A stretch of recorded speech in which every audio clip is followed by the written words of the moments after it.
Back again, civil rights attorney and Fox News contributor Leo Terrell and attorney Brian Claypool. Welcome back to both of you. Brian, I guess one question that goes through people's minds when they look at this video issue is, did the different resolutions in the video show you anything different? So if you're on the jury, when you look at the higher resolution, is there anything in that would make you say, oh, well, that's not what I thought, that's different? Yeah, hey, Martha, that's exactly the point. And right now, I don't really see how that's going to prejudice the defense. I don't see how a higher resolution would have shown anything different, unless, for example, the defense, they could have broken it down. Like, remember that issue with Rosenbaum where he had soot on his fingers and they're arguing maybe his hand was near the nozzle of the gun?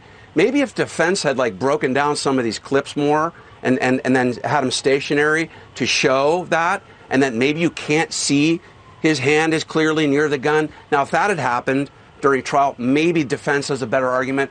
But look, at the end of the day, I don't think that's going to be a grounds for mistrial. I think another area right for a mistrial is the failure by the judge to sequester the jury, number one, and then this provocation instruction that's given after the trial's over. Those are your two best chances, I think, for the defense to argue a mistrial if, for example, there's a guilty verdict. It's significant, Brian, that we haven't heard any specific questions today in terms of self-defense or anything that gives us an indication of where they are on these counts.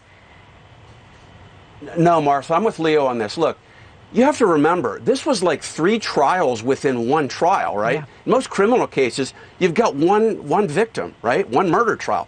You've got two dead and 1 injured. 3 trials in one. And then I think you had Judge Schroeder make, I think, a couple mistakes. I'm not picking on him, but he throws in this provocation instruction at the end, Martha. Why is that critical? Because the jury, before they can even determine self-defense, have to all agree on whether there was provocation by Rittenhouse as to all 3 victims before they can even get to the self-defense, right? Yeah. So, and then they've got to then analyze, was there self-defense? And then they've got to analyze all the elements. Remember, the judge allowed reduced charges, which I think was a mistake too, because self-defense is an absolute defense and absolves all charges. So he throws the prosecution a bone. That now requires the jury then to go through another analysis of the lesser charges too. So I think there's a lot of cumbersome, undue work that the jury has to handle.